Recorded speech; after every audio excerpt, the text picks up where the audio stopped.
Ceci est une séance un peu particulière dans le séminaire que je suis en train de terminer cette année avec Qin Chaozhong, dont vous voyez ici le titre. Il nous a paru opportun de prévoir, donc de réserver une séance à une discussion sur un livre qui vient de paraître et que, j'en suis persuadé, vous avez tous lu déjà. Donc le livre d'Étienne de la Vessière, Asie centrale 300-850, des routes et des royaumes, que j'ai là, et qui fait voilà, un modeste volume de 600 pages. Il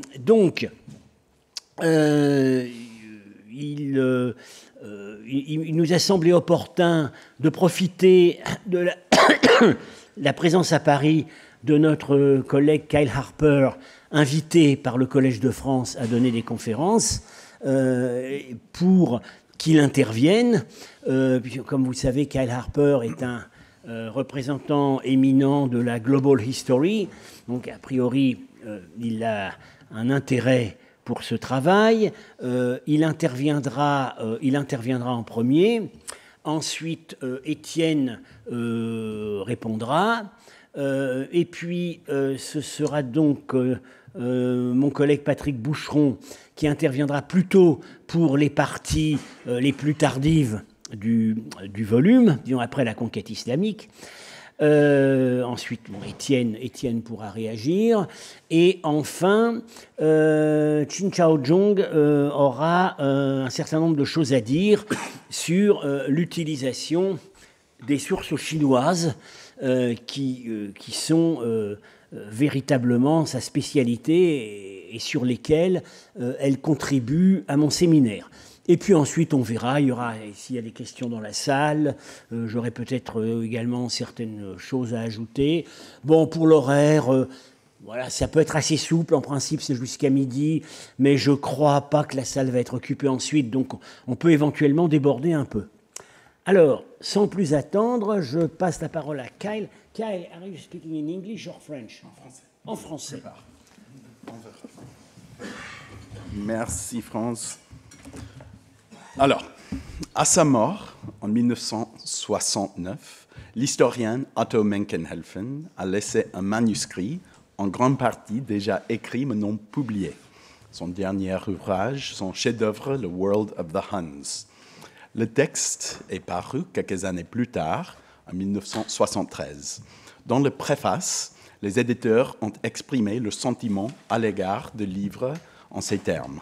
C'est en anglais, alors permettez-moi de la lire en anglais, c'est tout. Few scholars would care to risk their reputation in taking on the monumental task of straightening out misconceptions about the Huns and incidentally about the many peoples related to them, allied with them, or confused with them.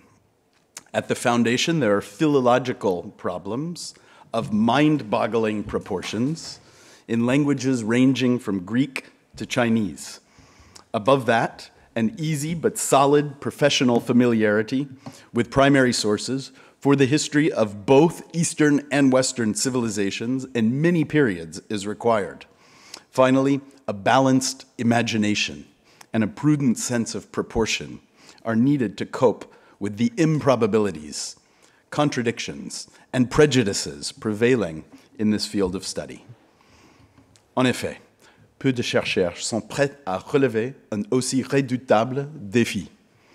Étienne de la Vessière est un tel chercheur qui a audacieusement écrit un livre qui est encore plus grand que The World of the Huns, car il s'agit du monde de l'Asie centrale à travers la moitié d'un millénaire. Les défis de cette entreprise sont considérables. Cela commence par la langue. Étienne de la Vessière nous dit qu'à Kaohsiung, dans le bassin de Turfan, à l'extrémité nord-est de l'Asie centrale, des manuscrits ont été trouvés en 17 langues. On imagine qu'il s'agit là du nombre minimum requis pour aborder l'histoire de l'Asie centrale au cours du premier millénaire. Les études modernes sur l'histoire de l'Asie centrale s'appuient sur des traditions de recherche allant de l'Europe occidentale à la Chine et nécessitent également une connaissance approfondie de l'archéologie soviétique. Certaines régions de l'Asie centrale ne sont pas sûres ni même accessibles aujourd'hui. La géographie physique est déconcertante, caractérisée par des extrêmes d'aridité et d'altitude, entrecoupés de vallées fertiles et d'oasis. Ces extrêmes sont à l'origine des grands processus, mais aussi de leurs effets souvent très locaux. Il n'est jamais facile de résumer l'histoire de cette région en termes simples. Comme l'écrit Étienne de la Vassière, les grands processus, comme l'unicité des réseaux d'irrigation, les missions bouddhiques ou encore les migrations, se dissolvent en une multitude de configurations locales.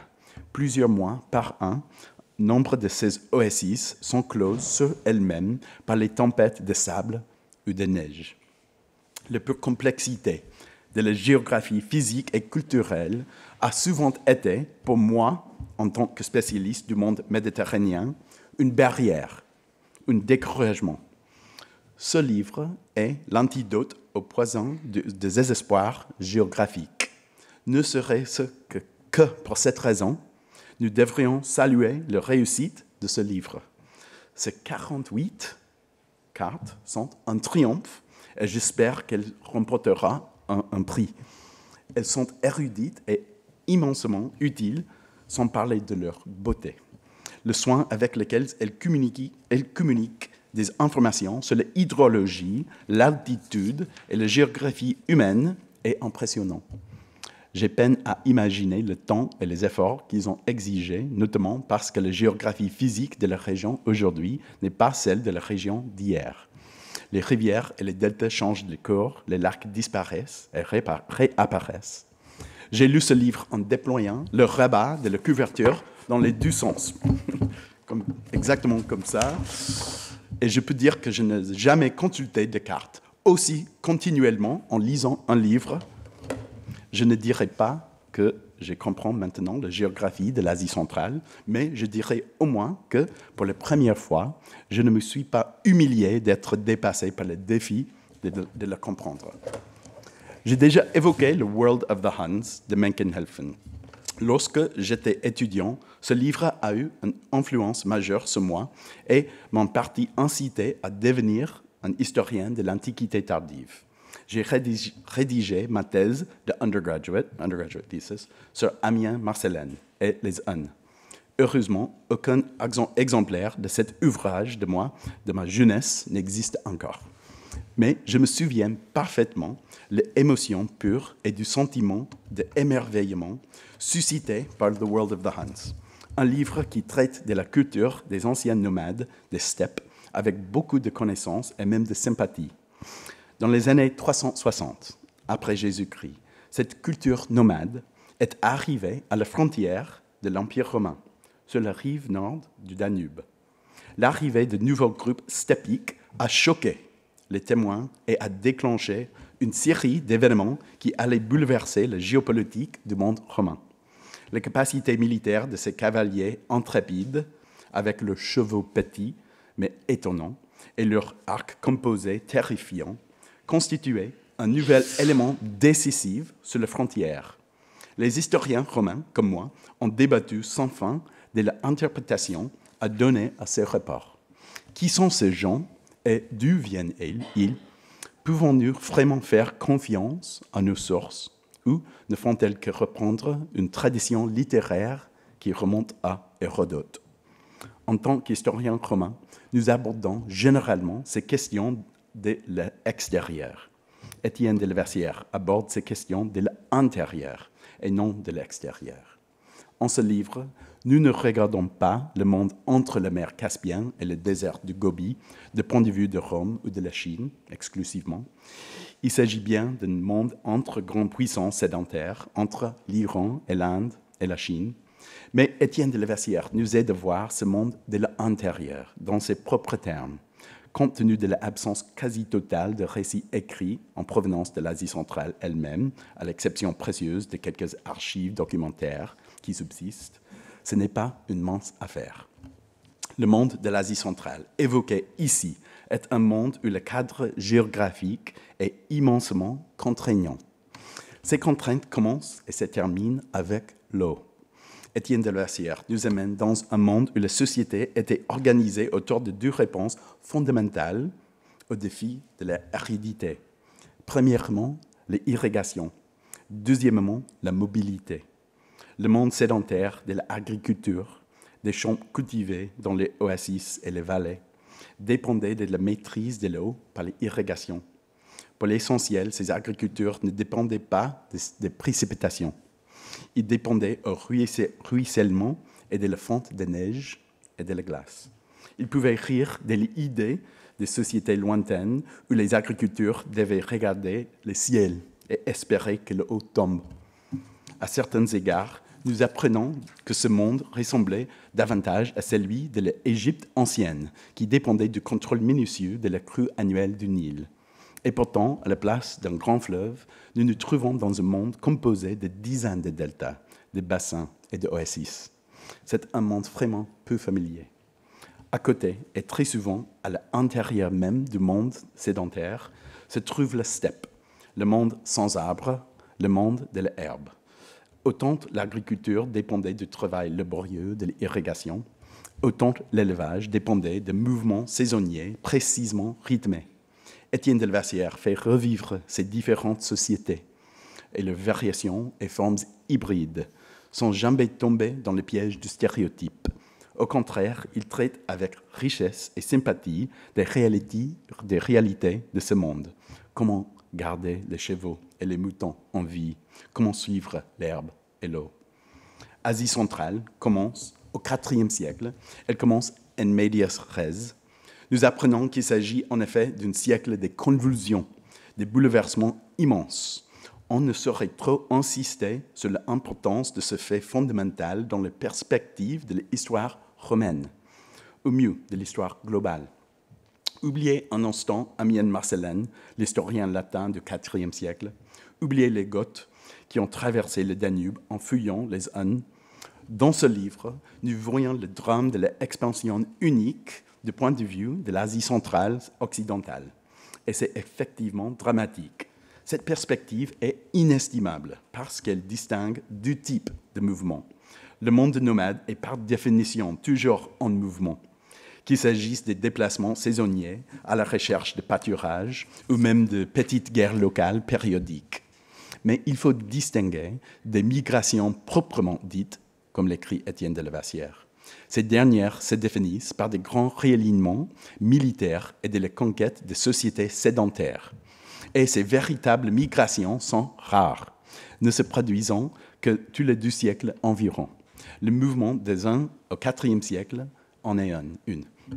Étienne de Lassière avait déjà démontré le lien important entre les anciennes Xiongnu de la source chinoise et les Hun de source occidentale.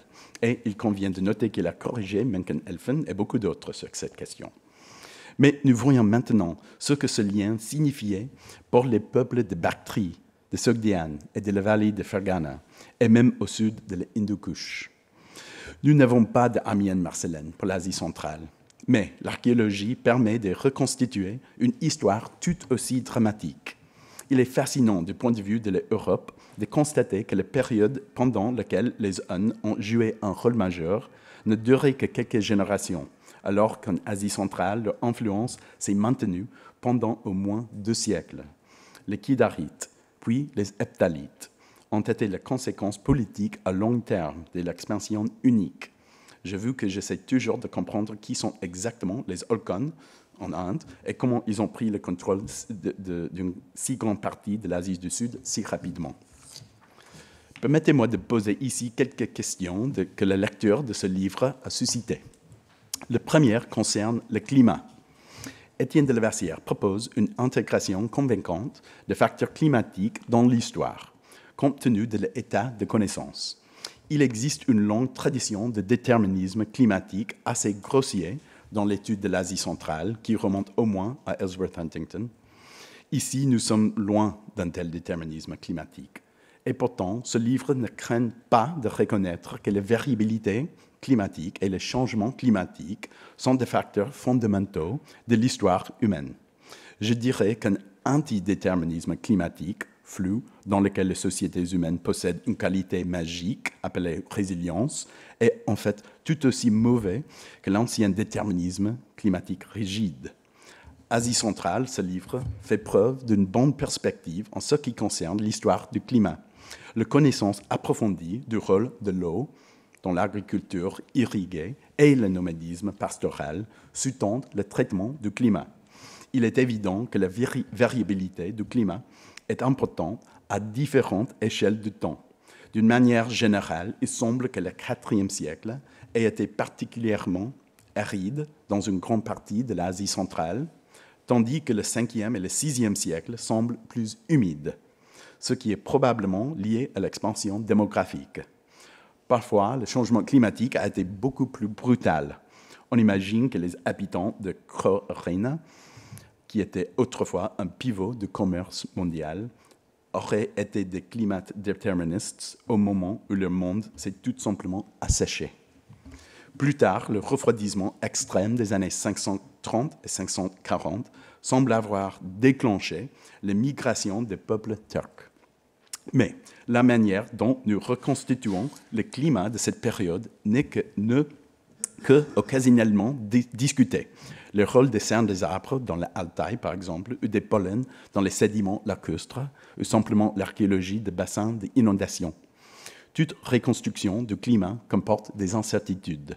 Personnellement, j'aimerais en savoir un peu plus sur ce que nous savons et ce que nous ignorons du climat de cette région, dans la mesure où il est lié à l'archéologie des changements sociaux. Et quels sont les domaines les plus réalistes pour les progrès futurs? Étienne de Levasseur, si vous pouviez disposer d'un nouvel enregistrement climatique pour nous aider à comprendre l'histoire de cette région, que serait-il? Les enregistrements paléoclimatiques constituent un nouveau type d'archives historiques. Une deuxième question concerne un autre nouveau type de données historiques, l'ADN. Pendant des générations, les historiens ont débattu de la nature des grandes migrations de l'Antiquité tardive, le Völkerwanderung. Pendant longtemps, la vision dominante a été celle d'une migration massive. Ces questions étaient parfois liées à des idées racialistes. D'autres fois, ces questions étaient teintées par l'expérience récente de l'invasion militaire et de la guerre mondiale. On se souvient de la célèbre dernière ligne du livre L'Empire chrétien d'André Pijagnol, publié en 1947. La civilisation romaine n'est pas morte de sa belle morte. Elle a été assassinée. La réaction de la seconde moitié du XXe siècle a été de mettre l'accent sur l'ethnogenesis. Ici, l'identité est construite, elle est fluide. La migration réelle des populations humaines est moins importante que la construction sociale de l'identité ethnique. L'une des expressions de ce point de vue est l'affirmation selon laquelle un était un nom, et fondamentalement un nom, une identité associée à un pouvoir redoutable. L'Indien ancienne apporte de nouvelles réponses à ces questions classiques, et l'Indien ancienne a largement soutenu l'idée que les grands mouvements des populations ont été un élément important de l'histoire de l'humanité. La possibilité de séquencer l'ADN ancienne ne date qu'une dizaine d'années. Jusqu'à présent, l'accent a été mis sur la préhistoire. Les principaux laboratoires travaillent pour la plupart du passé lointain vers le présent. Des réponses sont apportées à d'anciennes questions. En écho au débat sur les grandes migrations, les archéologues ont longtemps débattu du rôle relatif des échanges culturels et des changements des populations dans la diffusion de l'agriculture. Les données génomiques ont mis en évidence le fait que les changements démographiques ont joué un rôle énorme dans la diffusion de l'agriculture. L'étude de migration de l'Antiquité tardive n'en est qu'à ses débuts et il est probable que nous en apprendrons beaucoup plus dans l'avenir, dans les années à venir. Mais ce que nous avons déjà commencé à voir est intriguant. Permettez-moi de mentionner une étude que je connais bien parce que je faisais partie de l'équipe qui l'a publiée à la fin de l'année dernière dans la revue Cell. L'étude a présenté plus de 140 nouveaux génomes anciens provenant de la région du Danube central, un carrefour culturel, au cours du premier millénaire. Sans surprise, je pense que le résultat ne représente pas une victoire totale pour le camp de ethnogenesis, ni pour celui de l'immigration. Par exemple, les individus d'un cimetière traditionnellement identifiés comme un groupe culturel germanique, les Gepides, sur la base de la culture matérielle, s'avèrent être principalement une population locale dont les ancêtres ont vécu dans les Balkans pendant des siècles. Il s'agit d'un cas d'école de changement d'identité sans grand changement de génétique. D'autre part, il est clairement établi que les gens se sont déplacés, parfois en grand nombre, parfois sur de très longues distances. À partir du VIe siècle, une véritable migration massive en provenance de l'Europe de l'Est, c'est-à-dire l'arrivée des Slaves, est reflétée dans les données génomiques. Il s'agit d'une véritable migration de masse, suffisant pour entraîner un changement de la langue locale dominante. Pourtant, même dans ce cas, la population locale a persisté et s'est rapidement mélangée aux populations migrantes, reflétant un processus d'assimilation et d'intégration. Ma question à Étienne de Laversière est double. Je sais qu'il y a un manque de matériel squelettique provenant de contextes archéologiques en Asie centrale et au-delà, des difficultés à exporter des restes humains vers les laboratoires. Mais comment l'étude des migrations en Asie centrale peut-elle tirer parti des progrès réalisés dans notre compréhension plus générale des migrations grâce à l'ADN ancienne? Et, s'il vous plaît, existe-t-il un moyen d'obtenir des échantillons, à la fois des populations sédentaires et des populations nomades? Please. On me demandait de parler de livres jusqu'à Conquête arabe. Alors, permettez-moi d'aborder brièvement le deuxième grand bouleversement de la période, l'expansion turque. Cette expansion, comme l'expansion unique qui l'a précédée, est une migration proprement dite. Il est clair que la période allant du milieu du VIe siècle au milieu du VIIe siècle a été le siècle turc en Asie centrale. L'importance locale de ce phénomène est mise en évidence et son importance profonde se reflète dans la fusion des cultures sogdiennes et turques. J'ai été frappé par cette explosion turque qui a tendance à être sous-estimée par les historiens occidentaux. Elle ne semble pas avoir bouleversé l'ordre géopolitique au-delà de la steppe occidentale, comme l'a fait l'expansion des zones, peut-être. Étienne de Laversière raconte l'histoire d'une expansion remarquable. Dans ce cas, il y a également de très bonnes raisons de suspecter un déclencheur climatique. Les températures froides anormales des années 530, causées par des éruptions volcaniques, auraient été difficiles à supporter dans les steppes du nord-est. La migration hors de Mongolie a commencé immédiatement après. Les guerriers turcs ont fait bon usage de l'étrier et de la cavalerie en armure pour dominer la steppe et au-delà. Ils étaient passés maîtres dans l'art de la diplomatie. Les sources grecques et romaines ont tendance à minimiser leur importance dans les guerres contre la Perse, par exemple. Ce livre m'a permis de mieux comprendre l'importance réelle de l'expansion turque et l'ampleur de l'empire qu'ils ont construit. Je voudrais terminer par une série de questions liées à un sujet qui n'est pas visible dans les livres, une invisibilité qui peut être elle-même un point d'intérêt. Grâce à l'ADN, nous avons appris au cours de ces 15 dernières années, sans aucun doute, que l'Asie centrale est la patrie naturelle de la peste bubonique. Elle circulait naturellement dans les colonies de rongeurs sauvages, comme les mammouths et les gerbilles.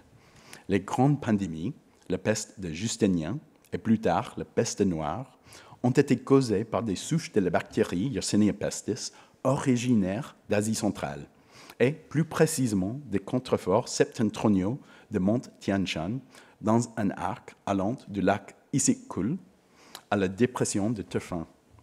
Je serais curieux de savoir comment Étienne de Laversière pense que l'histoire de l'Asie centrale au premier millénaire peut nous aider à comprendre la première pandémie de peste, qui reste mystérieuse à bien des égards. Nous savons qu'une bactérie de la peste originaire de l'Asie centrale est arrivée sur les rives de la mer Rouge vers 540 après Jésus-Christ. Pour l'instant, nous ne savons pas quand elle a quitté l'Asie centrale. Au plus tôt, ce pourrait être vers 200 après Jésus-Christ.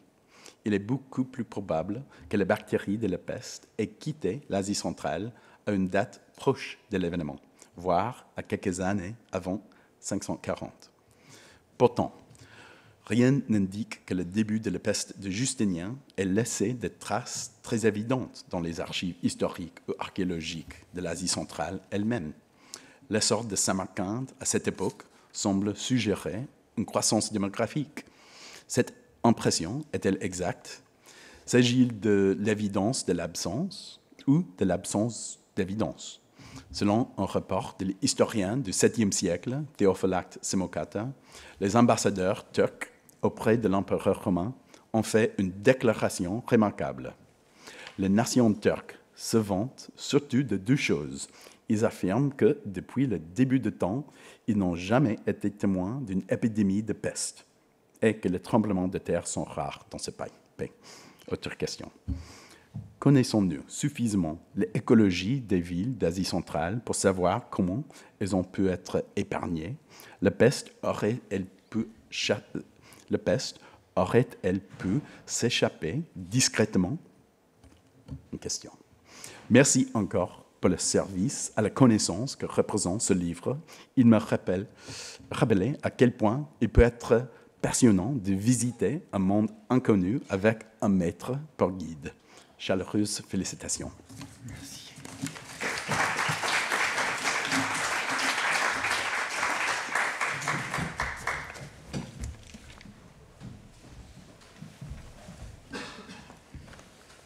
Merci beaucoup et merci de m'avoir lu en détail et pour les questions aussi. Alors je vais passer rapidement aux questions. Une nouvelle série climatique. À quel endroit je placerais une hypothétique nouvelle série? Probablement autour de Samarcande ou de Bactre. Peut-être une grotte avec des stalactites dans lequel l'écoulement millénaire permet sur chaque couche de mesurer les isotopes et de voir les variations annuelles dans un contexte très stable. Je pense que c'est ceci que je choisirais tout simplement parce que chacune des grandes méthodes de la climatologie a des défauts qui lui sont propres. Celle qui est la plus proche de l'histoire sociale, la plus proche de ce que nous essayons de faire, de l'histoire économique, c'est celle qui utilise les pollens. Puisque les pollens reflètent le couvert végétal et on sait donc si l'environnement, par exemple de la steppe, va avoir tendance à devenir boisé ou au contraire à devenir désertique, etc. etc. Donc moi, c'est celui que les études que j'ai privilégiées dans ce livre sont les études qui portaient sur les carottages de pollen dans la mer d'Aral ou dans le lac Balkhash ou dans les lacs d'Asie centrale. Néanmoins, cette méthode a un gros défaut, c'est qu'elle surestime en fait les montagnes par rapport aux plaines agricoles. Les pollens des montagnes sont absolument surdimensionnés dans ces prélèvements. Donc, si elle reflète le couvert végétal, elle ne reflète pas directement l'action des sociétés humaines. Donc, ce qu'il nous faudrait vraiment, c'est une grotte très proche des grands oasis. Et pour le moment, nous n'en avons pas. Le point de repère central, c'est une grotte qui se trouve en Israël, qui sert de point de comparaison, qui a été très bien étudiée. On a une grotte au Qinghai, chinois, mais là sur un haut plateau nomade, et on a une grotte au Ferghana. Voilà. Il faudrait une grotte qui soit proche des grands centres urbains. Il y a des domaines de progrès, bien sûr, dans le domaine climatologique. Je vais vous raconter une petite histoire. J'étais parti, au départ, pour ce livre, avec en tête un déterminisme absolu. Ces sociétés sont tellement sèches, ce milieu est tellement aride, manque tellement d'eau. Et je me suis aperçu, mais très lentement, que c'était totalement faux en raison du rôle de l'irrigation, comme vous l'avez dit. Et donc, devant présenter cette histoire du climat, j'ai lu en détail d'innombrables études sur les carottages, les taux de strontium, etc., etc. Enfin bon, bref, d'innombrables études scientifiques. Et je me suis aperçu, après avoir travaillé longuement là-dessus, que toutes ces études souffraient d'un défaut, ces études scientifiques extrêmement savantes, hein, souffraient d'un défaut, c'est un problème de calage des chronologies. Ces études étaient capables de nous dire, de nous préciser les variations du climat de manière relative. Elles n'arrivaient pas à, en raison de phénomènes complexes liés aux remontées d'un carbone 14 dans les fonds marins qui n'a pas la même composition que le carbone 14 sur Terre, enfin, je passe, elles n'arrivaient pas à dater. On savait que la mer d'Aral s'asséchait. Ça représentait en partie, pas dans tous les cas, mais dans certains cas, un assèchement climatique, et donc des conséquences majeures pour les sociétés humaines, potentiellement. Mais on ne savait pas le dater à plusieurs siècles. Et, ultimement, ce qui servait à dater, c'était, tenez-vous bien, une fouille archéologique. Une fouille archéologique sur une petite île de la mer d'Aral, dans laquelle on avait trouvé un mazar musulman. Et à partir, donc, cette île était émergée au moment où ce mazar a été construit. Donc, elle permettait, en datant ce mazar, on datait une période de régression de l'apport en eau dans la mer Caspienne. Et ensuite, on pouvait, du coup, caler tout le reste de la colonne des prélèvements. Donc, je suis passé, voilà, d'un point de vue extrêmement naïf, à un tableau beaucoup plus complexe que j'ai essayé de présenter dans le premier chapitre, mais aussi dans les coulisses, où je donne beaucoup d'analyses très précises sur ce déterminisme renversé, d'une certaine manière, ce déterminisme dans lequel, au fond, c'est davantage les températures en altitude dans les montagnes de l'Asie centrale qui va déterminer la quantité d'eau disponible pour les sociétés, plutôt que la quantité d'eau pluviale qui tombent sur les campagnes, et où, à l'inverse, ce sont les nomades qui sont d'abord affectés. Pour l'ADN, en fait, j'organise au mois d'octobre un colloque exactement là-dessus, justement sur l'utilisation de l'ADN et des liens avec l'archéologie, des liens avec les historiens. Non pas à faire que de l'ADN d'un côté, de l'archéologie de l'autre, ou des histoires des textes, mais bien j'ai essayé d'inviter à la fois des historiens, des spécialistes de l'ADN et des archéologues. Il y a un énorme progrès à faire dans ce domaine, tout simplement parce que, comme vous l'avez dit, c'est extrêmement récent. Quand j'ai commencé mon livre, ce n'était pas envisageable, ça n'existait pas.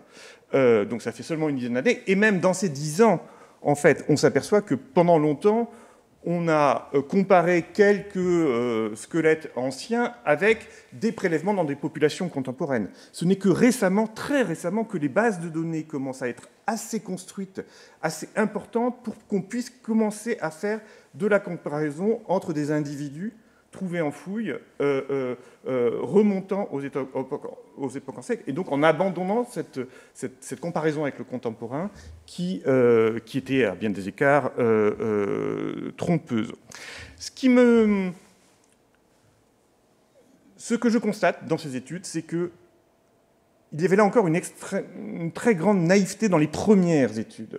C'est-à-dire qu'on se retrouve avec des bases de données, enfin des constructions de bases de données d'ADN portant sur des cimetières anciens, mais sans intégration, au tout début, hein, de la complexité des cimetières. Si vous prenez l'ADN d'un esclave qui a pu être vendu et revendu à grande distance, ce n'est pas du tout la même chose que si vous prenez l'ADN de la femme du chef ou du chef lui-même. Il y a des phénomènes d'endogamie ou au contraire d'exogamie. Enfin, il y a d'innombrables composantes sociales et archéologiques qui peuvent entrer en jeu. Et l'évolution est heureuse. On s'aperçoit que les dernières études sont beaucoup plus complexes, associent historiens, archéologues et spécialistes de l'ADN, et sont capables de refléter la diversité des cimetières, et donc de nous dire socialement que lorsqu'on prouve que tel ou tel ADN est lointain, ça vient de tel milieu social, de tel type de tombe, etc., etc. Donc on est capable de différencier. Il y a aussi l'exemple, vous avez cité l'exemple des exemples danubiens, il y a l'exemple de l'étude très récente sur les Avars, extrêmement intéressante, où on a enfin prouvé, on s'en doutait grâce au texte, mais on a enfin prouvé sans aucun doute que l'aristocratie avare, et uniquement elle, était d'abord endogame pendant quelques générations après son arrivée en Europe orientale et était extrêmement proche des populations yakoutes du nord-est sibérien. Donc voilà, on est en plein cœur d'une véritable révolution. Et maintenant, ce qui va rester à faire, c'est ce que vous avez fait dans l'article que vous avez mentionné, c'est-à-dire de tenter de vérifier dans ces groupes, qui sont des groupes, pour moi, qui sont d'abord des groupes politiques, leur aspect complètement composite. Le fait qu'on peut avoir une élite endogame, on a des exemples, ou pas, ou au contraire, hein, exogame, qui peut dominer des populations, elles aussi, nomades et guerrières, qui viennent d'autres groupes, insérer en leur sein des soldats sédentaires, etc., etc. Donc je pense qu'on est à l'orée d'une véritable révolution où on va pouvoir intégrer nos quelques sources textuelles, dont je refuse, parce que ça c'est aussi la facilité. J'ai des collègues archéologues qui me disent que les sources textuelles, c'est remanié, ça n'a pas d'importance. Non, il faut être plus subtil que ça. Je pense qu'on va être capable, d'ici 10-15 ans, je pense, d'avoir une vision beaucoup plus complexe de ces phénomènes migratoires grâce à l'ADN, mais en l'intégrant à l'archéologie et au texte. Alors, comment avoir des échantillons il y a en ce moment en Mongolie, moi je travaille en Mongolie ces derniers temps, il y a tout à fait ces tentatives. Il y a un énorme programme, une ERC Advanced, qui a été créé en Allemagne, Autriche, etc., dans lequel ils intègrent justement ces données. Bon, le problème, c'est toutes les fouilles anciennes, où probablement, vous savez qu'il faut des moyens techniques très précis pour pouvoir prélever l'ADN sans contamination. Et on a à Samarcande des centaines et des centaines d'ossements, de crânes, etc., mais voilà, ils sont sans doute contaminés et pas utilisables pour cela. Alors enfin, les maladies. Alors, moi, je suis quand même... Je ne parle pas des maladies dans le livre, tout simplement parce que je considérais ne pas avoir assez de données. Je considère toujours ne pas avoir assez de données.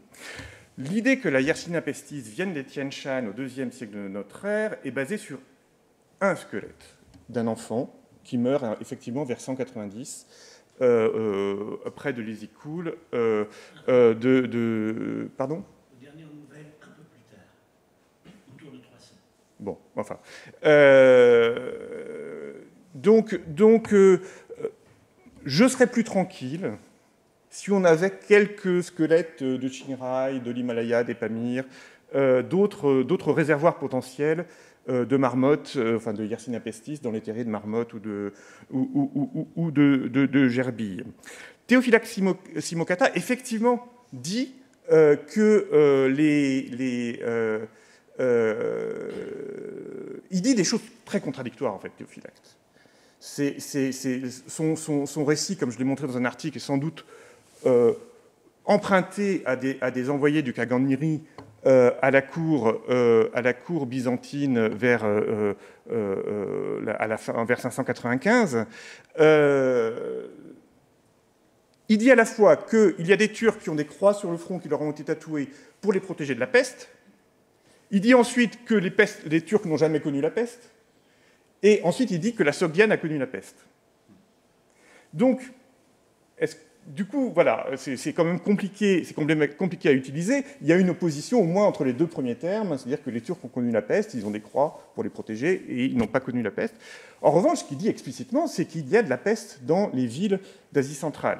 Et effectivement, à Penjikent, la ville sogdienne qui a été la plus fouillée, on voit l'importance des greniers à blé dans la ville, hein, des tonnes et des tonnes de blé qui sont rapatriés des campagnes et qui servent à payer les défenses des aristocrates en ville. Ces greniers à blé sont des territoires, enfin, pour les rats, enfin, pour tous les nuisibles qui ont pu transmettre la peste. Donc, effectivement, il y a le problème de la croissance de Samarcande qui est incontestable. Hein. On le voit dans toute cette région au 5e, 6e, 7e siècle. On fait de nouveaux défrichements, soit on irrigue, soit au contraire on draine. On voit les terroirs qui augmentent de manière extrêmement importante, qui est des augmentations qui ne seront pas atteintes, enfin réatteintes avant l'époque contemporaine. Donc il y a incontestablement là un problème de contradiction avec l'idée de peste locale. En tout cas, il n'y a pas la peste de Justinien. Enfin, s'il y a peste ansobienne, elle n'a pas l'importance qu'elle a eue dans le monde méditerranéen. Voilà. Bien, c'est un peu prématuré d'en parler, puisque donc Kyle n'a pas précisément mentionné ses recherches parce qu'elles ne sont pas encore publiées, tout simplement. Les cirques, ce sont simplement des présentations orales et des prétextes que nous avons échangés.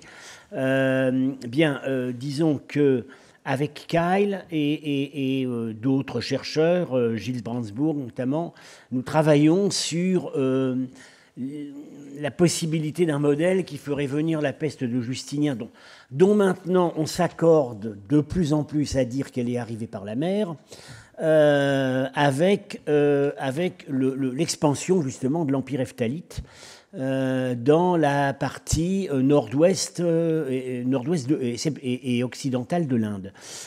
Pourquoi cette idée? C'est parce que si on cherche une synapse entre le réservoir historique de la peste dans les Tien Shan et les ports indiens, historiquement, à vrai dire, il n'y en a qu'une. C'est cet empire qui donc a conquis de larges portions du nord et du nord-ouest de l'Inde dans la première moitié du VIe siècle, une date qui correspond très bien. Par ailleurs, ça ce sont là des hypothèses qui me sont personnelles, qui n'ont pas encore été véritablement discutées. L'écologie des armées hephthalites telle qu'elle nous est décrite par les envoyés chinois implique d'énormes quantités, d'énormes cheptels animaux qui voyagent avec les armées, des énormes quantités de chameaux, d'éléphants, etc. Un éléphant de guerre, ça mange 300 kilos de céréales par jour. Donc, l'idée qu'il y aurait eu un front de la peste aurait pu avancer en Inde en même temps que le front de la conquête. Bon, tout ça est encore à l'état d'hypothèse. Des grosses lacunes, nous avons des grosses lacunes du côté des sources narratives. On peut, semble-t-il, utiliser certaines sources rétrospectives sur l'Empire hephtalite en Inde comme, disons, des allusions au fait qu'effectivement, ça se serait accompagné d'une épidémie. Mais les sources, les fournisseurs possibles d'ADN sont difficiles à imaginer dans le milieu indien où, par définition, il n'y a pas d'archéologie funéraire puisque la pratique généralisée est la crémation. Bien. Donc pour le moment, on en est là. Maintenant, ce qui a pu est-ce que ça aurait pu atteindre la partie occidentale de l'Empire hephtalite, franchir les Tien Shan, franchir le Pamir? On a l'indication au XIe siècle d'une route de la peste effectivement documenté très précisément dans une chronique qui a encore été très très peu utilisée, une route de la peste allant de Kashgar au Pamir à Samarcande. Ça aurait été une éphémère nouvelle sortie out of Tien Shan de la peste entre la peste de Justinien et la peste noire. Du côté, alors on pourrait espérer que l'archéologie urbaine de l'Asie centrale occidentale, qui est tellement active, fournirait des données, c'est en fait beaucoup plus compliqué que cela. Comme le signale Étienne, contrairement à l'Inde, on a des os. Le problème est que la problématique de l'ADN n'était pas du tout intégrée par nos collègues archéologues, elle n'est toujours pas. Donc on a des quantités énormes d'os qui s'accumulent dans les dépôts archéologiques, mais effectivement risque extrême de beaucoup de risques de contamination, et aussi des problèmes de date. Tout cela est très, très imprécisément daté. Alors, on a effectivement des charniers, des tombeaux, des inhumations collectives. C'est pareil, on n'a pas vraiment de date précise associée. À Samarcande, on n'a pas d'indice de déprise urbaine. À Penjikent, oui, au 7e siècle, peut-être même au 6e, les archéologues constatent à un moment un dépérissement de la ville. Mais c'est pareil, c'est pas daté, et puis évidemment, on peut toujours invoquer un modèle différent, militaire par exemple, puisque on sait que la région a connu plusieurs épisodes d'invasion, de conquête, etc. Donc pour le moment, voilà où nous en sommes dans les tâtonnements. Il se pourrait que des réponses plus précises viennent par l'archéologie des îles de la mer Rouge. Hein, c'est là-dessus qu'on attend éventuellement des résultats. Bien, alors je vais passer maintenant la parole à Patrick.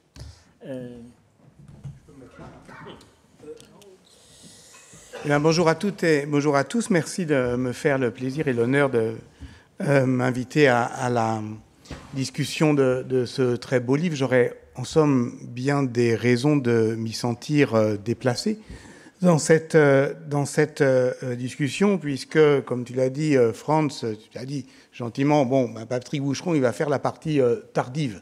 Oui, mais pardon, mais pour moi, qui travaille sur le XVe siècle, le 9e, c'est effectivement la fin du livre d'Étienne, mais c'est quand même pas le début de ce que je pourrais avoir à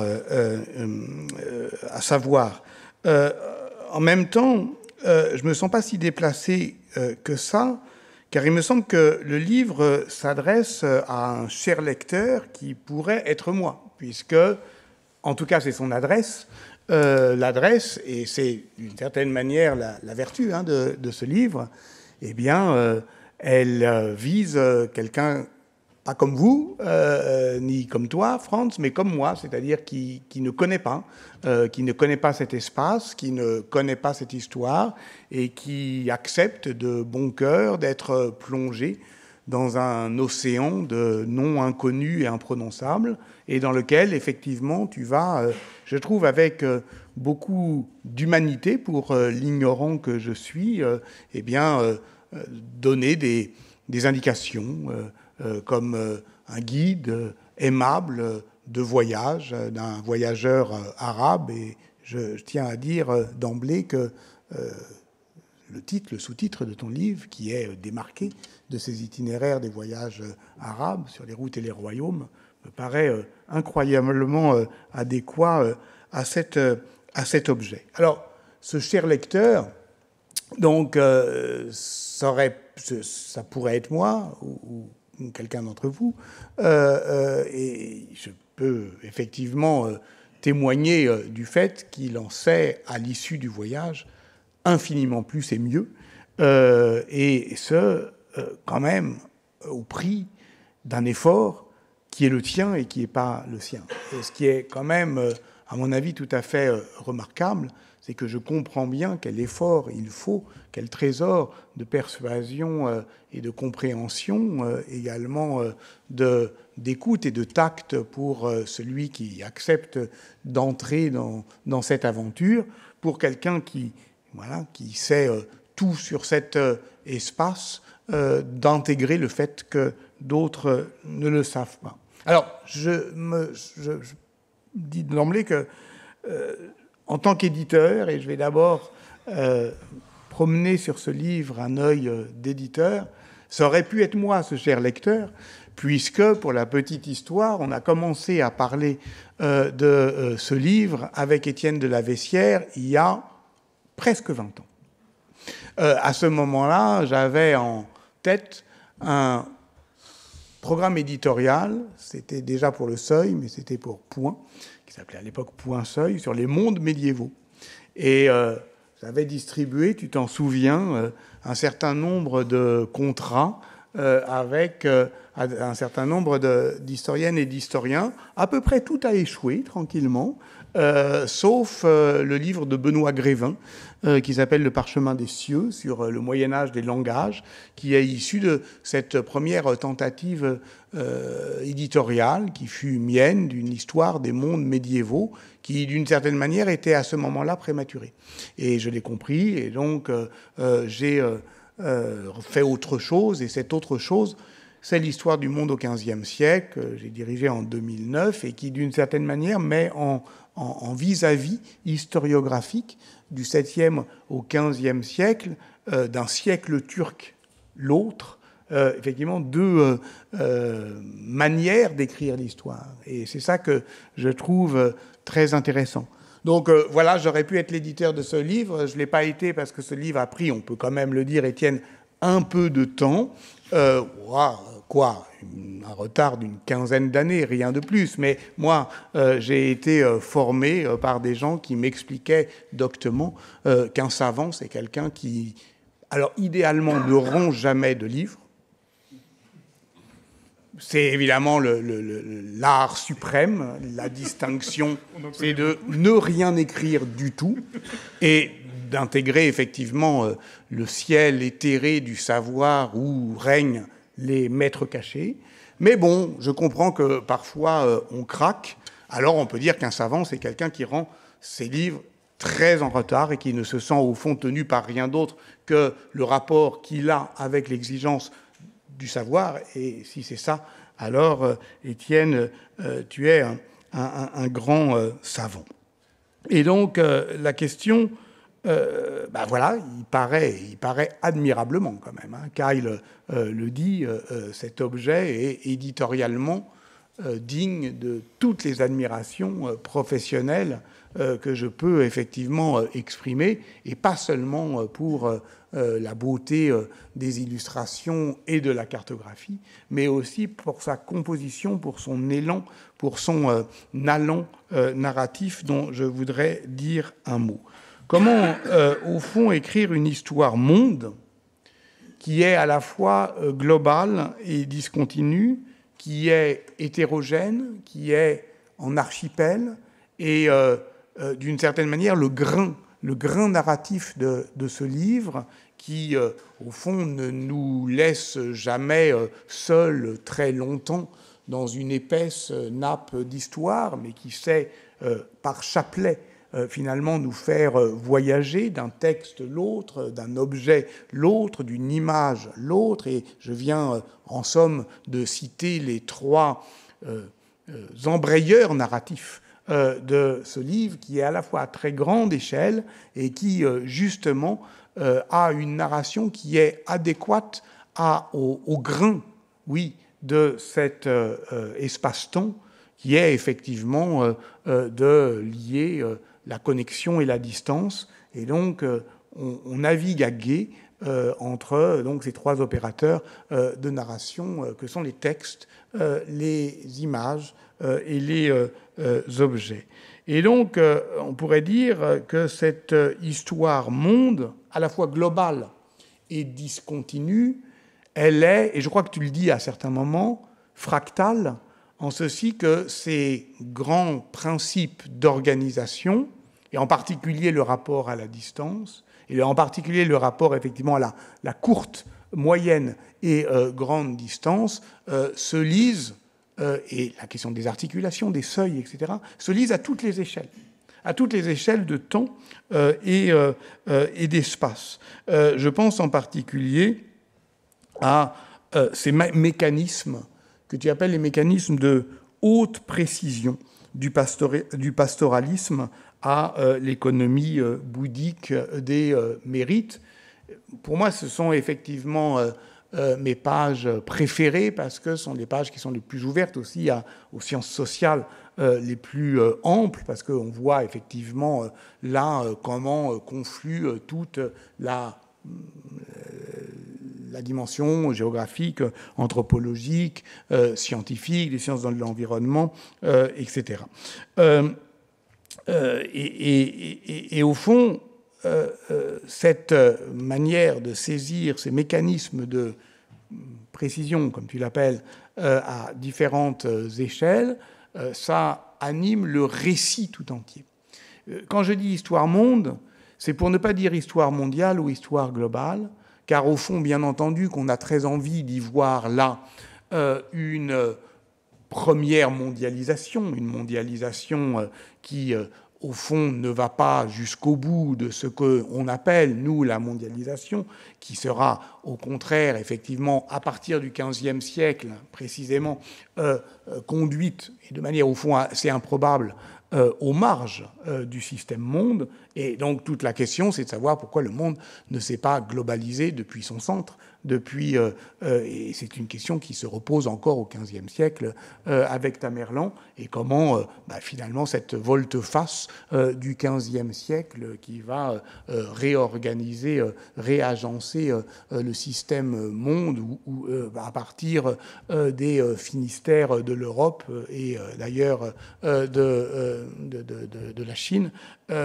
comment effectivement quelle est cette occasion manquée là, ce qui fait que au fond ça me donne envie de continuer de poser des questions sur cette histoire monde qui ne serait pas l'histoire de la mondialisation, parce que ce serait aussi en même temps la chronique heurtée de toutes les anti-mondialisations. C'est-à-dire que pour moi, le nerf narratif du livre, c'est la manière dont cet espace, parfois distendu, mais on voit bien comment, au fond, il peut gérer la distance, assez régulièrement se recloisonne et se segmente. Et avec la fin qui est un peu pathétique quand même, qui est de dire, voilà, à la fin, tu livres ton cher lecteur face à un monde qui s'est étréci.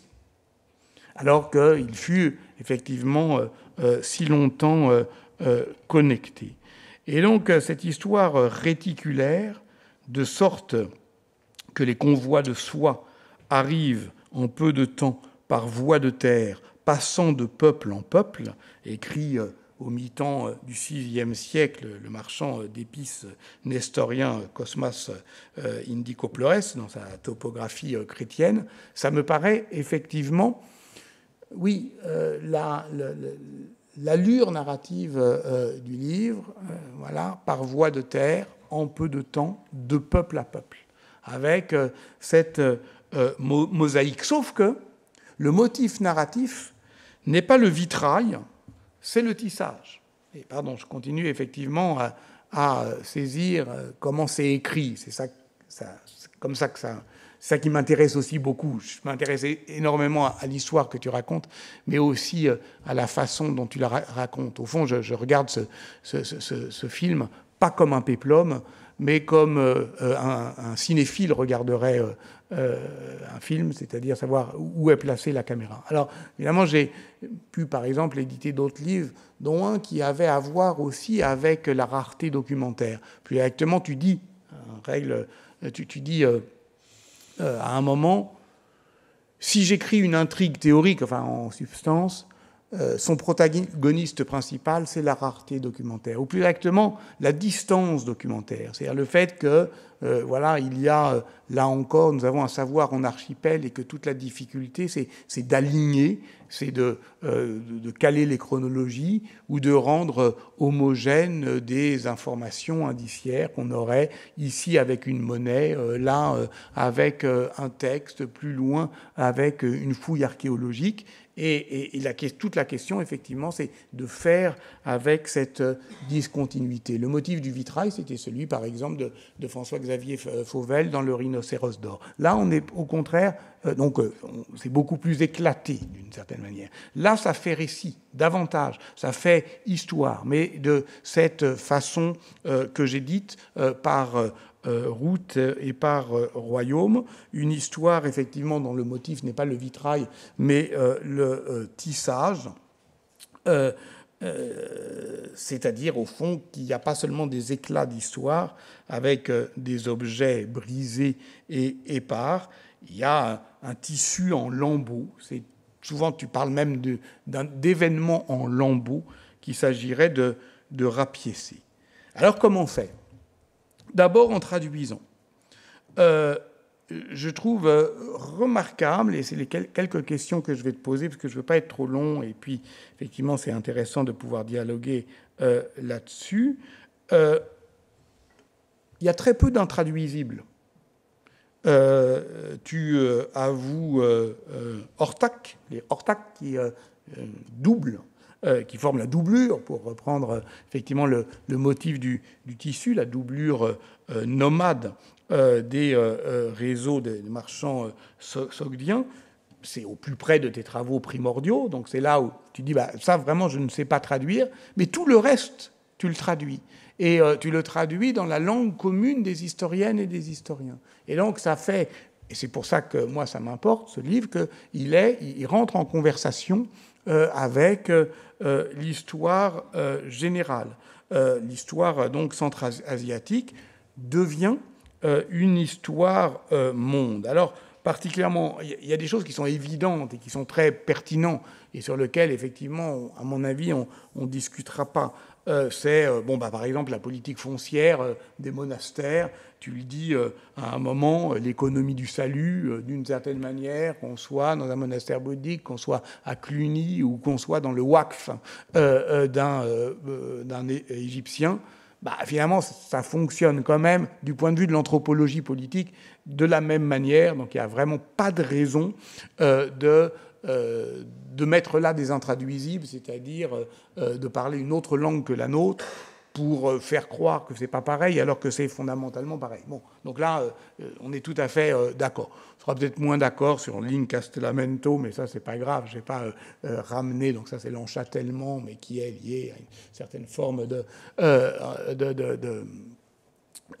d'emprise foncière qui est pas peut-être toujours... dont tous les éléments donc de sa définition canonique n'est peut-être pas réunis ici, mais il y en a un autre sur lequel j'aimerais t'interroger, c'est celui d'empire. C'est-à-dire qu'il y a des routes et des royaumes, et tous ces royaumes sont des empires.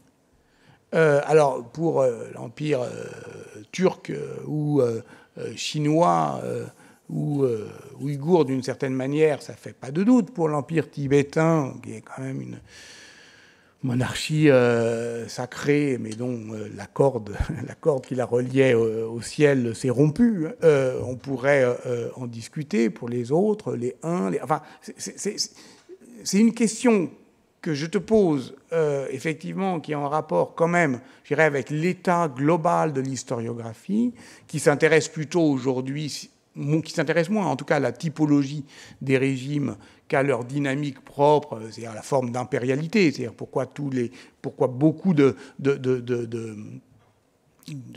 constructions institutionnelles, quelle que soit leur consistance originelle, peuvent tendre ou ne pas tendre vers la forme impériale. Mais dans ce cas-là, c'est quoi la forme impériale? C'est quand même au moins, on pourrait dire, une manière de gouverner la diversité confessionnelle, la diversité linguistique, et donc toutes les conditions là sont de loin pas réunies, me semble-t-il, pour parler à chaque fois d'empire. Et donc ça, c'est quelque chose qui, à mon avis, n'est pas... en tout cas, tu ne l'explicites pas, y compris dans tes fils, les fils à la fin où tu dis, voilà ce que serait, au fond, une histoire globale, générale de l'Asie centrale. Tu le fais pour l'articulation entre nomades et sédentaires, et tu explicites, effectivement, disons, les emprunts théoriques, mais pas celui d'empire. Alors, comme ça a beaucoup bougé, effectivement, depuis une quinzaine d'années, je voulais t'interroger là-dessus. Je voulais aussi t'interroger sur la migration, mais Kyle l'a fait. C'est vrai qu'on voit revenir avec l'ADN des formes de réessentialisation des identités. Ça commence comme ça, avec les Huns. Et d'une certaine manière, pourquoi pas? Ce sont des mouvements de balancier de l'historiographie. Et donc, effectivement, ce qu'on avait considéré comme, enfin, je veux dire, pour ma génération, comme un fait d'évidence, voilà, ou en tout cas une hypothèse intéressante, l'ethnogenèse, qui permettait aussi de déconstruire les identités, donc politiquement, c'était pas inintéressant. Je remarque effectivement que, ben voilà, l'ADN vient au secours d'un mouvement général des sciences sociales d'après la déconstruction. Voilà. Et donc, je ne sais pas quoi en penser. C'est pas parce que c'est synchrone avec cette évolution intellectuelle générale que c'est forcément suspect. Mais enfin, en tout cas, il y a là une coïncidence que je trouve troublante. De même que, au fond, la question que j'aurais envie de te poser, mais qui est une question très générale, c'est, à ton avis, ce livre, qu'est-ce qu'il a déplacé? Qu'est-ce qu'il déplace vraiment? Parce que, finalement, on retrouve des empires des steppes. Puisque ça veut dire que dans les steppes, il peut y avoir que des empires.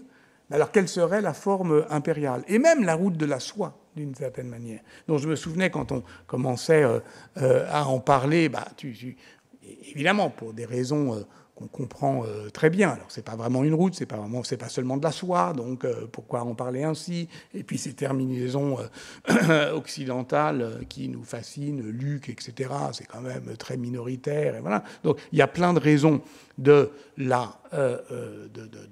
critiquer la catégorie, mais d'une certaine manière, comme la migration, même les grandes invasions, comme les empires des steppes, comme à la route de la soie,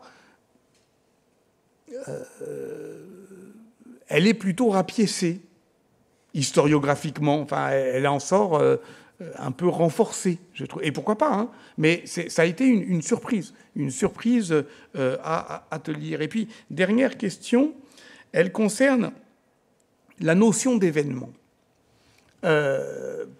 C'est tout à fait intéressant. Alors, tu m'avais demandé, et évidemment, je ne l'ai pas vraiment fait, mais si, quand même, là, je me situe sur la fin, c'est-à-dire comment ça se termine, cette histoire, après, effectivement, après l'islamisation. Il y a quand même, à la fin, et c'est vrai que c'est un passage que j'ai aussi beaucoup aimé, bon, il y a les Huns, le IVe siècle, où là, on va dire qu'il se passe des choses, enfin, il se passe tout le temps des choses, mais à la fin, il y a quand même une narration qui est réorganisée autour, sinon d'un événement, du moins d'un faisceau d'événements, on pourrait dire, au mi-temps, au tournant du 7e siècle, 3 hiatus, comme tu l'écris, la fin du pouvoir turc, la révolution abbasside et la rébellion d'An-Lushan, une crise de l'interface entre culture sédentaire et nomade, écris-tu. Donc c'est davantage qu'un événement à grand spectacle, la bataille de Talas, 751, en miroir de la prétendue bataille de Poitiers. Donc c'est pas seulement un tournant géopolitique, c'est véritablement aussi, je dirais, une mutation dans ton intrigue de méthode, ce qui est fondamentalement, effectivement, le rapport entre culture nomade et culture sédentaire. Mais alors ce qui est très intéressant, c'est que c'est quand même avec les Huns ce qui ressemble plus à un événement mondial, même si on ne comprend pas très bien les rapports entre ces trois faisceaux d'événements, mais ce n'est pas la fin. C'est-à-dire que tu commences avec un événement et tu ne termines pas avec un événement. Tu donnes 100 ans de plus, en somme, à ta narration, ce que je trouve extrêmement intéressant. Et ce qui est peut-être comment dire, oui, la contribution de méthode, pardon de mettre la discussion à ce niveau-là, l'écriture de l'histoire et de l'épistémologie du changement social. Mais au fond, il n'y a que ça qui ça nous intéresse aussi. Voilà. Est-ce que pour toi, qu'est-ce qui se passe à ce moment-là? Est-ce que c'est un tournant? tu dis hiatus pour ne pas dire événement, mais est-ce que c'est quand même, malgré tout, ce qui va faire définitivement, ce qui coupe en deux quand même ton espace, et ce qui réinstaure une vieille frontière, ce monde est récit, mais alors dont tu décris effectivement les franges, les franges chronologiques, pour reprendre ta métaphore du tissu rapiécé jusqu'en 850. Voilà la question que je voulais te poser. Merci beaucoup. Ça me fait plaisir que tu sois là, parce que c'est effectivement une aventure qui a commencé il y a 20 ans. Je n'ai pas été à l'heure, mais c'était un peu compliqué. C'était un peu compliqué. Je suis aussi content que tu aies vu l'aspect grenu. Parce qu'à un moment, j'avais envisagé de faire toute une conclusion, un peu de théorie historique, en fait, sur le déterminisme grenu ou non grenu, des sujets qui m'intéressent, en fait. Et effectivement, cet aspect en archipel, cet aspect grenu, ces routes et des royaumes, j'aurais voulu que ce soit le titre, en fait, et l'éditrice n'a pas voulu, qui m'ont vraiment intéressé comme une manière en réseau effectivement de comprendre l'histoire. Donc, et ça a vraiment été une des problématiques pour moi majeures, d'arriver à articuler ce qui passait et ce qui était, et le local et effectivement le global. Dans ce que, en fait, j'ai essayé de faire une histoire totale de l'Asie centrale, avec tous les défauts d'ailleurs, mais de cette région. Alors, pour les empires et les formes d'impérialité. C'est un peu comme pour les orthaques, si tu veux. C'est l'idée qu'il y a en Asie centrale de quoi contribuer au dialogue historique, disons médiéviste, global, avec des concepts, des idées qui se révèlent en fait à l'échelle eurasiatique comme absolument centraux et qui, pour le moment, n'ont pas été intégrés. Alors bien sûr, l'empire des steppes, tout le monde sait qu'il y a des empires des steppes. Est-ce qu'on sait qu'il y a un état des steppes ? La notion, en fait, ce qui m'a plus intéressé que la notion d'empire, c'est vraiment la notion d'État. J'ai un excellent doctorant, enfin, qui a fini sa thèse, Simon Berger, qui vient de faire toute une thèse sur cette question-là, et donc il doit publier un livre sur cette question-là. Mais il y a incontestablement une continuité des formes politiques majeures et répliquées au-delà de périodes de hiatus, justement, à l'échelle de la steppe, qui interroge la façon dont on comprend, en fait, le fonctionnement d'un État impérial, et en particulier qui questionne la définition occidentale classique de l'existence de classes de fonctionnaires qui vont transmettre les formes au-delà de la rotation des princes et des élites. Donc peut-être plus que la notion d'impérialité ou d'empire, c'est davantage la question d'État, voilà, qui m'a vraiment intéressé, parce qu'une bonne partie des empires dont je traite, dont je suis obligé de traiter, ont leurs racines en dehors de l'Asie centrale. Le seul, c'est véritablement l'État turc, c'est l'Empire turc, et là, on se trouve devant cette question de la continuité des formes politiques bimillénaires. Et c'est la même chose pour les orthaques. Je pense qu'avec les orthaques, on apporte véritablement quelque chose d'important et nouveau à l'histoire économique de l'Eurasie. C'est-à-dire qu'on crée un lien entre le tribut et le grand commerce. Ce sont des quantités colossales qui sont quand même redistribuées par ces tribus versées aux puissances nomades. Colossales à l'échelle de l'Asie. Et là, on a brusquement l'articulation conceptuelle, et on voit leur rôle chez les Turcs, on voit plus tard leur rôle chez les Mongols,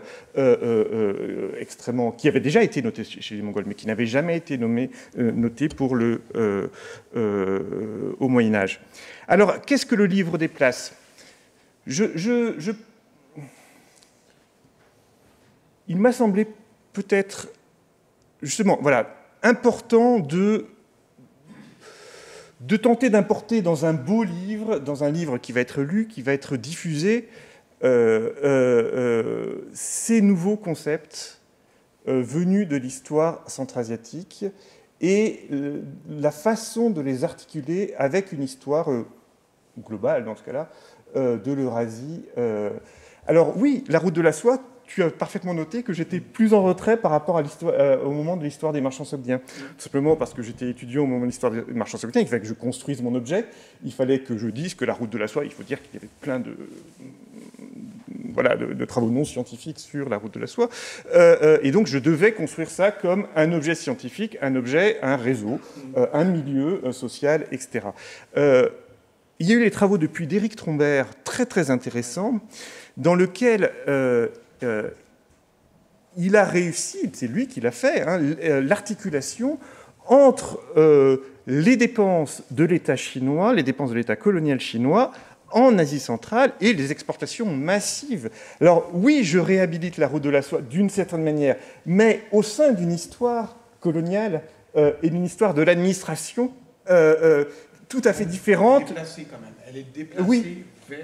Elle est déplacée vers l'État. Du tribut, de l'État, exactement. Elle n'est plus du tout cette histoire où tout le monde rêve de petits marchands autonomes, des caravanes sur fond de soleil couchant, etc. Non, pas du tout. Hein, il faut imaginer des grandes caravanes militaires, des convois apportant des centaines de milliers de rouleaux de soie jusqu'aux entrepôts de Dunhuang ou de Turfan. Donc, oui, je réutilise la route de la soie parce que c'est vrai que sur le long terme, c'est un des rares produits qui puisse être véritablement déplacé par voie de terre. Mais d'une manière, je crois, assez différente. Alors pourquoi ne pas s'arrêter en 750 ? La notion d'événement, c'était trop simple. C'était tellement tentant. C'était tellement... il se passe effectivement en 10 ans à peu près, tellement d'événements en Asie centrale qui pouvaient... Voilà, c'est la fin d'un monde, on s'arrête là, etc. Mais c'était aussi reproduire quelque chose, je pense, qui est entièrement, et contre lequel je m'inscris totalement, reproduire dans le domaine des études centra-asiatiques des ruptures dans le champ de l'enseignement, période pré-islamique, période islamique, sinologie, turcologie, sinologie, iranologie, etc. C'est-à-dire que c'était se replacer très confortablement, de manière relative, mais assez confortablement quand même dans des distinctions existantes. Or, moi, je voulais faire exister l'Asie centrale. Et de plus, nous sommes des historiens, nous sommes comme la chouette et le philosophe, nous sortons tard le soir, mais nous voyons tout de manière rétrospective. Mais je suis absolument persuadé que dans le monde de 750, rien n'est joué. Rien n'est joué. Il y a cette structuration de réseaux par le nord de l'Asie centrale, de réseaux juifs, les radanites, là, qui vont jusque chez les Ouïghours, etc.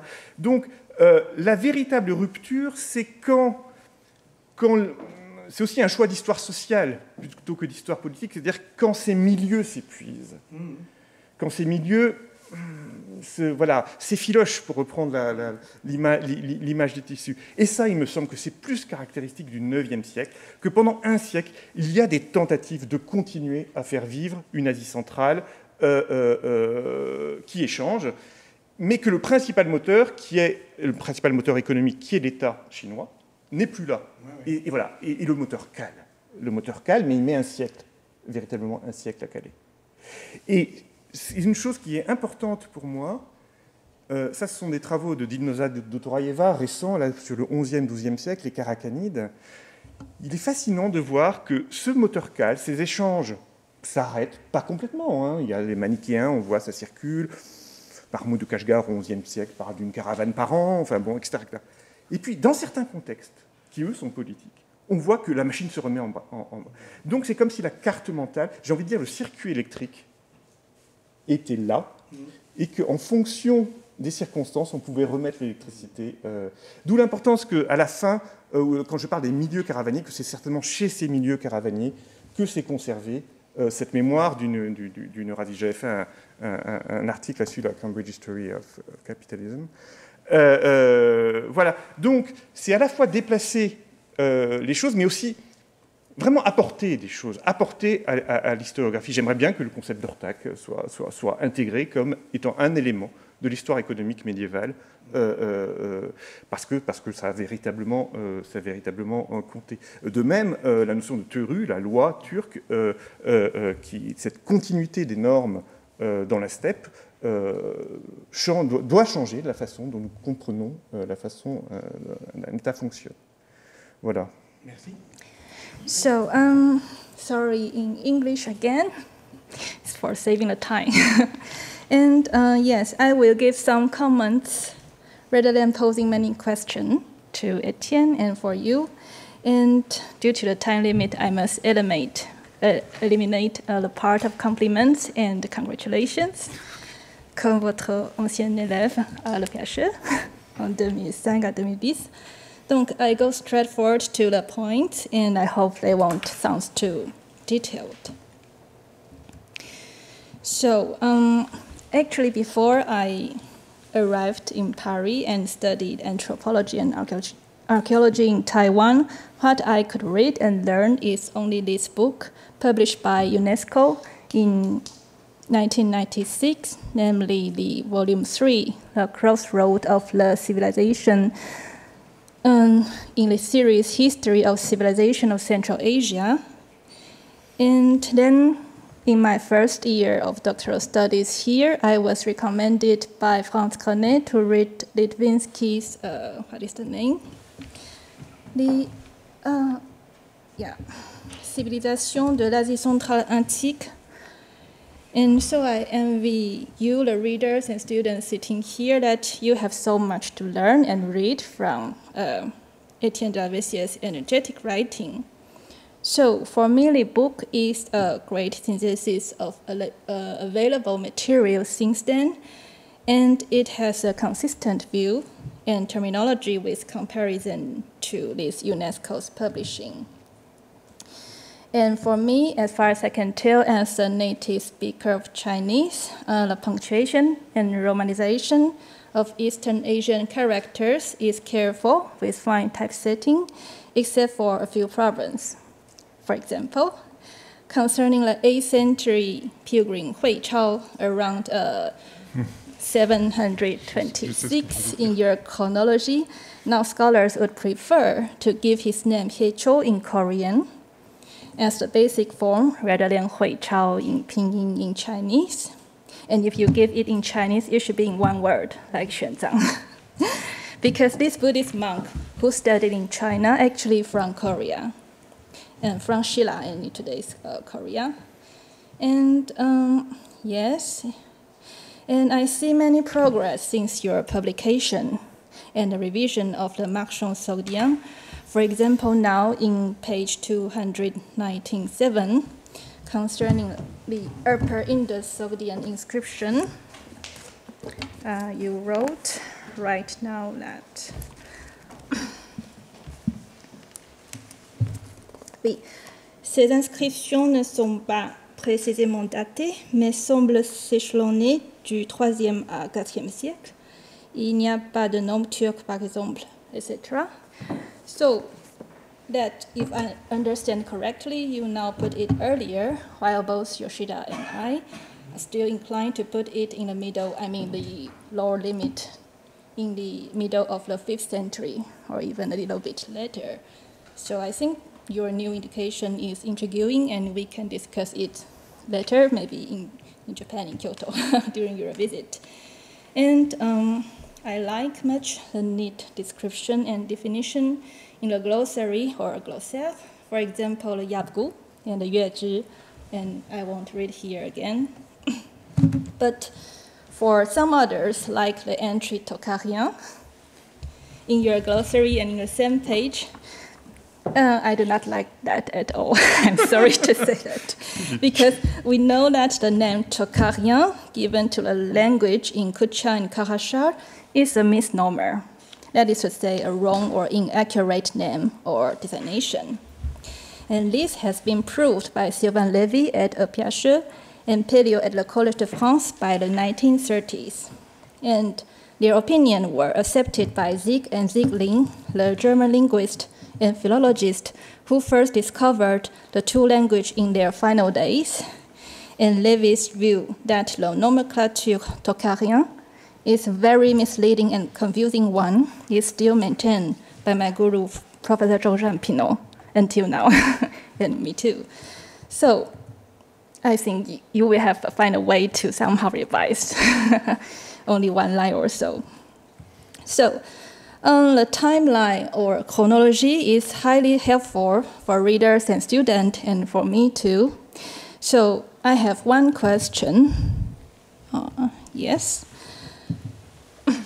I'm curious how you date the Kidarite and the Hephthalite conquest into the Indian sphere, and in this sense, what is the essential difference between your chronology and the one given by Hans Becker in the Huna source book in 2020? And for the other part, for the timeline or chronology in your book, I also see a few numbers not so adequate. For example, I wonder why you put 497 as I see 497 as the dynastie Qu sur le trône de Gaochang à Toufang. Parce que now we accept the framework of Wang Su since late 1990s or even 1980s by putting the year in 501, and it's on a firm ground. Okay. And I'm also sorry to say that a few other entries are not so certain either. For example, when you give the event in 658, I'm sorry, I must say so, otherwise my Chinese colleague or Japanese will criticize again. So it's better to indicate right now. So you give two events in the same year 651, création par les temps des garnisons de l'Occident pacifié et puis garnison chinoise de Suyab. Okay, but actually this year is a little bit debated. For the first, création par les temps de garnison, some scholars will give it as 648. Of course, myself, I follow the point to give it at 658. But for the second event, garnison chinoise de Suyab, today's Agdashin at Kyrgyzstan, I would suggest that you should consult a book, actually a doctoral thesis, published by Liu Zifan. He elaborates the chronology that the establishment of Suyab as the fourth garrison should be dated around 679, and we have used it 3 years ago, during our seminar here on the Tongdian. So although it's maybe not the final solution, but it's the one of the current view in mainland China. Okay, and of course we are waiting for the result of archaeological excavation by Japanese team at Suyab in situ. And for my own specialty, actually not in Chinese sources, but unearthed non-Chinese manuscript and text, I admire your exploration of lost document and literature from situ. And so I see, for example, you properly use Mauro Maggi's study on the book of Zampasta in Khotanese language, a Middle Iranian language, which was in fact first published in this conference proceeding Trufan Revisited, published in Berlin. And in these proceedings, Maggi corrected the view of his teacher Emmerich by redating its formation to the 5th century rather than the 7th, 8th century based on his observation in calligraphy and orthography of Brahmi. So if I understand correctly, you use Maggi's edition in 2020 here, that we also help him to some extent, in the Huna source book, and further suppose in page 144 in your book that, that the Manchuya, you want to say it as Mongol, red face as Tuyuhun, right? And the Huns as Hephthalite. So has this your quite innovative theory, I think. Mm-hmm. But actually, in Bailey's book, he has rejected his early idea to conjecturally equivalence between Manchukuo and Mongol, because of the phonological reason that on could not be transcribed as on. You understand the point, and the L is not there. So I think maybe Yoshida sensei will also indicate the same problem.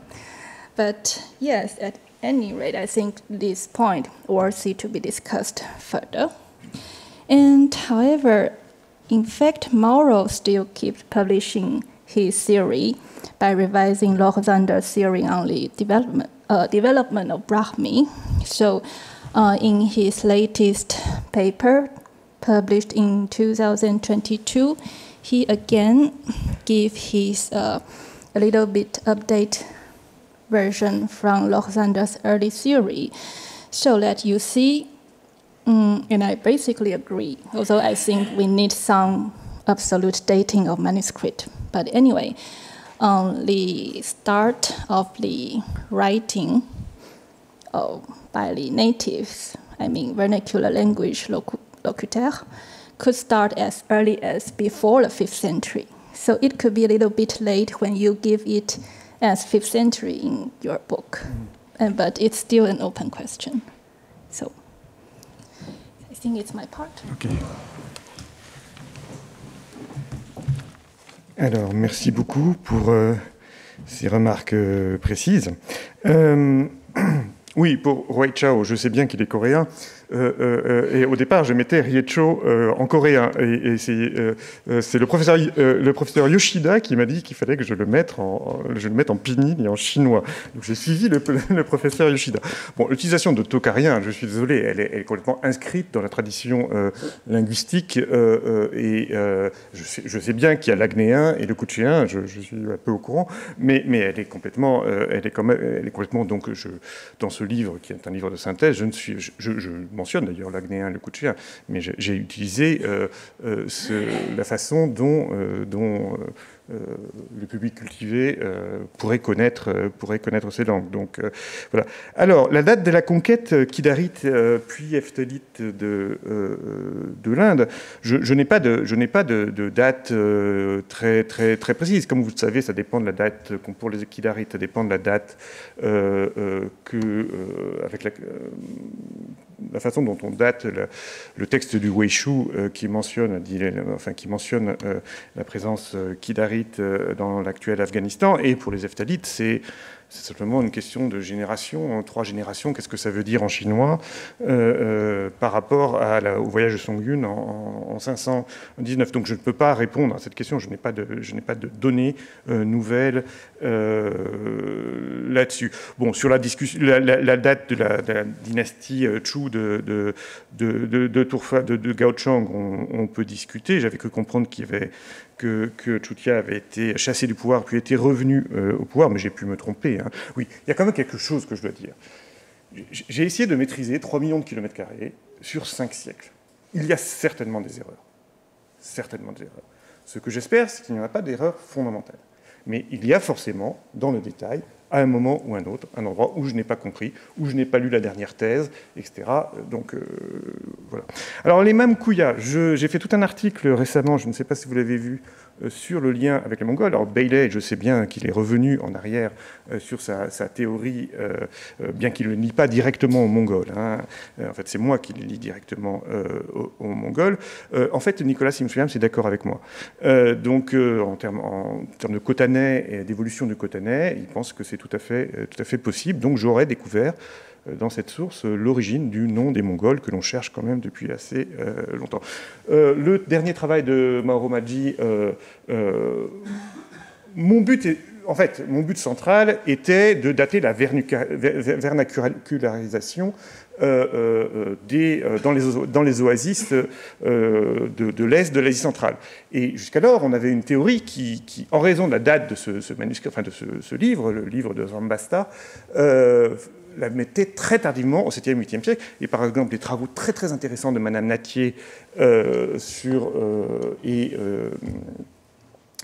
Madame Martini aussi, sur ces questions était basé sur des chronologies qui étaient très, très tardives. Or, comme j'ai proposé que les faces rouges dans ce texte, qui était le dernier élément qui liait ce texte au 7e siècle, soit en fait les Touillourounes et donc puisse être daté beaucoup plus tôt, je me suis contenté déjà de remonter ce texte de 2 siècles.